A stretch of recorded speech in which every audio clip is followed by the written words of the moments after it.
Mberg33, thank you for supporting the show. Assange might not last till the general election. That is a definite concern. Yeah. So today was the last day of the first round of trials.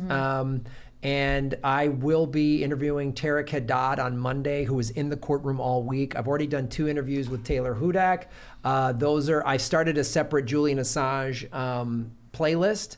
So those 2 interviews with her after day 1 and day 2 you can check on my channel. And again, Tarek Haddad, they do Watchdog as his channel, and they're like all these journalists that are there in London right now are commenting on it, so you can really see what's going on. But there will be a second round of trial in May, and it might involve Cassandra Fairbanks's leaked audio. Well, let me ask you guys this. You know, and of course we're only privy to so much regarding the trial, and I've only seen so much. I've actually been watching a lot of Taylor's videos that she made outside and stuff, but it seems like, I mean, to give a little bit of optimism here, it seemed like the defense was doing a good job. The way they were poking holes in the case itself.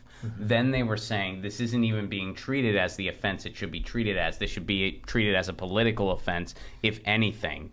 And then they brought up the whole factor of Donald Trump, and he's likely this is retaliation because he wants a source. It's like that they kind of poked holes in all the right places at the right time. Yeah, it seems like they're doing a good job. That's the thing I'm not a lawyer. No, you're right, but it's in talking to Taylor, and then I was watching part of their Watchdog live stream yesterday. That is the thing they're all kind of saying, the people especially that are like in the courtroom. I think somebody from Counterpunch was there. In the courtroom, like the defense is building a strong case, and this newly leaked stuff that Cassandra Fairbanks is talking about that was in Politico, and she even talked about it on her Periscope. That's really showing that it is political, which means they can't extradite him if it's political motivation. Right, exactly. Which, first of all, I mean, obviously it goes without saying, it shouldn't be considered an offense at all. He should be a free man first right time ever now. Publisher. Exactly. It's been like, first time ever. Exactly. It's like he didn't even get the information, he just published the information. Yeah. First time ever they've ever gone after somebody for this.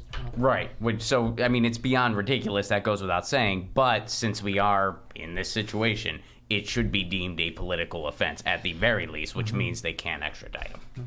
Yeah, it did seem everyone that I talked to over there seemed kind of mildly optimistic, and like I said, Tariq Haddad is really, he's in the courtroom every day, and I interviewed him for his leaked OPCW reports and all that stuff. So I'm gonna I have an interview set up with him for Monday that I'll be dropping, and he will give us.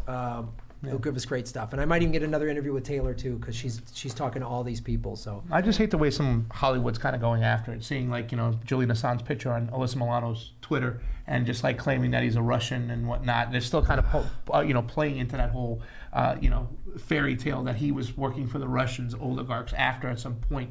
And I'm also more interested to see what happened with Dana Rohrabacher when he went to Russia. A lot of people are thinking that is Julian Assange going to be brought to America and testify that Seth Rich was his connection? Well, what's going to be told? So there's a lot to still play out in this whole situation. I'm very, very curious to see what's going on. Yeah. Because Assange knows more than anybody. Yes, that's absolutely true. Hey, everybody, like, share, and subscribe. Hit the bell notification button. Even if you've done it before, YouTube is undoing that, and they're unsubscribing people. Make sure you're subscribed. Share the videos out on your social media. Support what we're doing at patreon.com/Graham Elwood, rockfin.com/Graham Elwood, and come see Ron Placone and I on the road for the Progressive Comedy Tour. February, we're in Tucson and San Francisco. March, we are in Florida, Orlando, Tampa, and Miami. April, we are in Seattle and Portland, Oregon. And May, we are in Indianapolis, Detroit, and Cleveland. All my tour dates are at grahamelwood.com. We're probably coming to a city near you. Join us. You show up alone, you leave a part of a community. Boom.